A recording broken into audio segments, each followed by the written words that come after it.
Well, it's time to install the toilet, and I'm going to show you the ring that I'm going to use and how I'm going to fasten it. So I'm just going to get an idea of where it needs to go. And I also made, where's that thing at? I made this. This is kind of a replica, which is going to be my template for drilling all the holes to secure this ring down.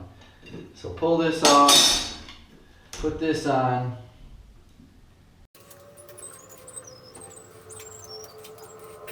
Now I'm going to take this drill bit. That is a diamond hole saw for tile, for any tile. This is one of the best ones you can get at Home Depot. I'm sure there's some sort of specialty tile store where you can get a different kind. This is a $16 drill bit right here. I haven't used it. I've used a lot of different kinds of, this isn't fitting in there, of drill bits to drill tile, and this is supposed to be one of the best. Just got a Dixie cup filled with some water, and it's going to get started.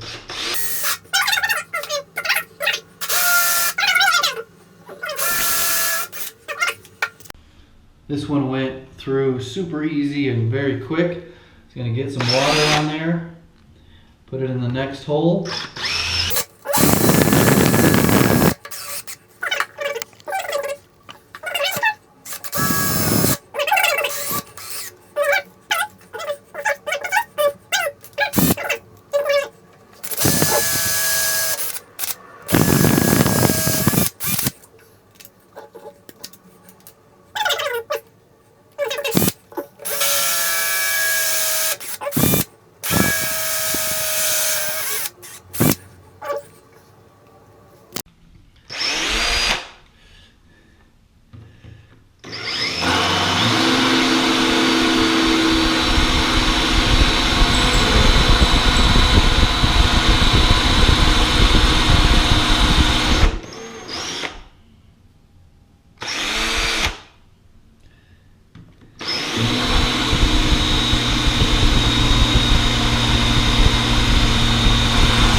Six screws into brand new plywood.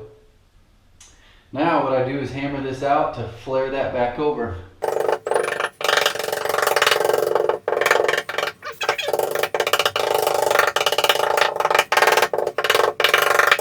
So if you watched my video, I think it's called something about "This is a dirty job." I showed you how I used this instead of a wax ring, and I'm going to use that again on this toilet. This is a riser. If your tile were to go around this and the floor was raised, but this is pretty much standard install right now. One other thing I want to point out is most toilets have a measurement of 12 inches from the wall to the center, and this is 11 inches from the wall to the center. They do come with a little bit of flexibility, but I will be pushing the limits on this one here. Do make offsets in case it's really far off.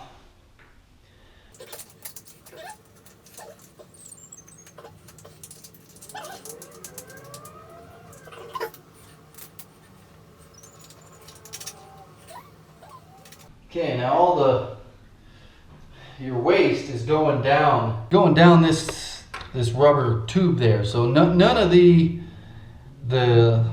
lead around there is going to see any solids really. It's just dropping down deep into that's a big tube. It's 4.5 inch drain pipe there. And this is the rubber gasket that you can see this side up, obviously.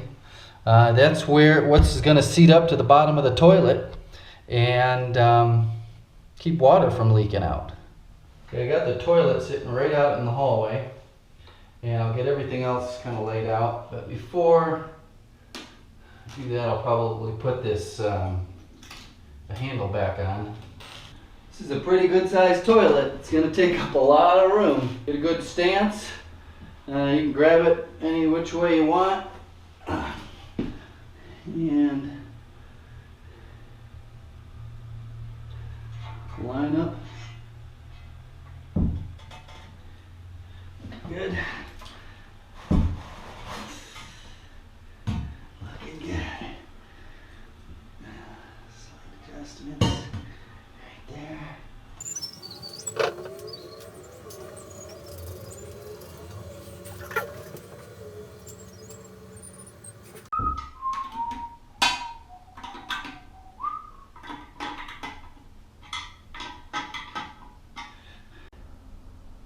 Okay, got you on the toilet.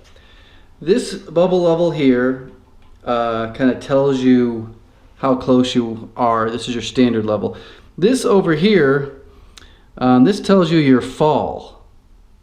And right now I'm at a little over an 1/8 inch fall per foot. Not that that has any relevance to installing a toilet. So what I'm going to do is loosen the nut on this side. And I got these synthetic shims, and I got lucky. I like to shim the side that there's really no way you can see it. It's going to go slightly forward and on this side over here, and then this will get all evened up.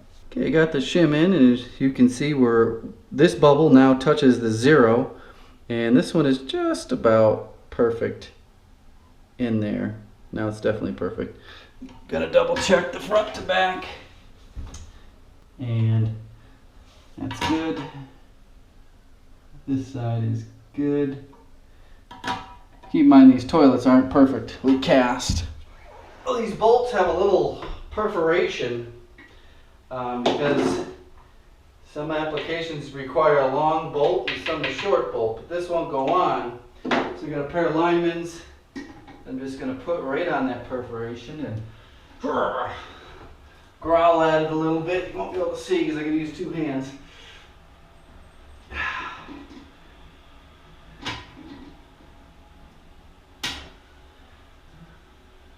So I pinched it as hard as I could and then just gave it a slight wiggle and it popped right off. Now that's not something I'm going to throw down the toilet. Oh boy.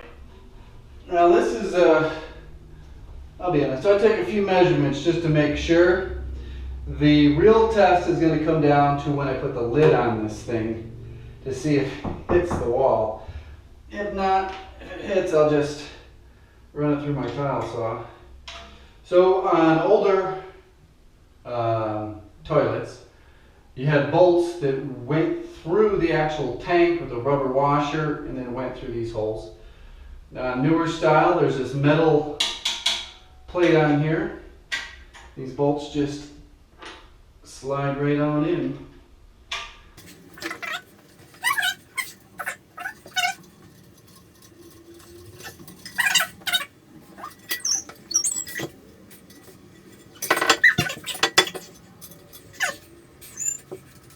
I'm just gonna get these started.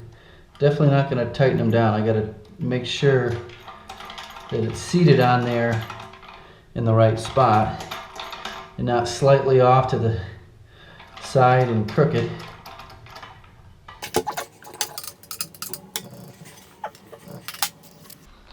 So that rubber gasket is right there. I don't like seeing it so much, but I'll see what it looks like once I get the seat on. You can see this, maybe you can see.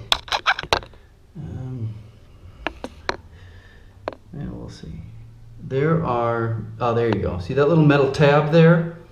That's like a spacer. You're supposed to tighten this thing all the way down. So actually I can tighten it down just a hair more until that's touching the bowl. Okay, moment of truth. Let's give you a close-up on this. See this rim here? There isn't one on the back, so this can slide forward and there's nothing for it to like catch on to. So you can, man, is that a good fit or what? It'll slide forward a little bit, but man, that looks really good. All right, here goes.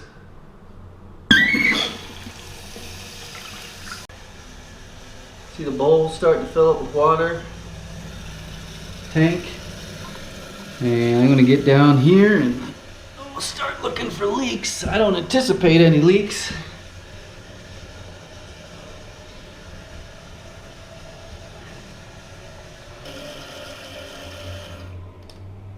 First flush.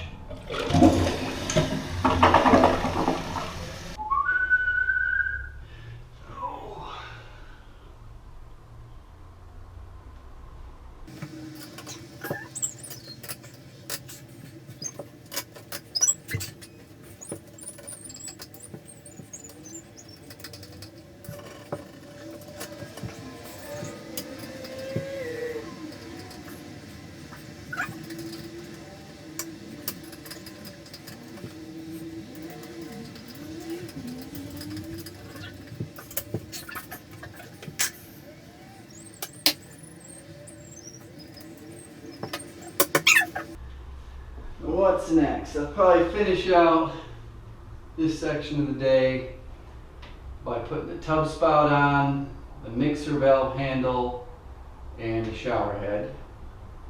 And then work on caulking this whole place in. That's about it. Oh, these synthetic shims, you just shove them in there after you get it all shimmed out. Slice it and then give a quick snap up and they just cut right off. Don't even see them.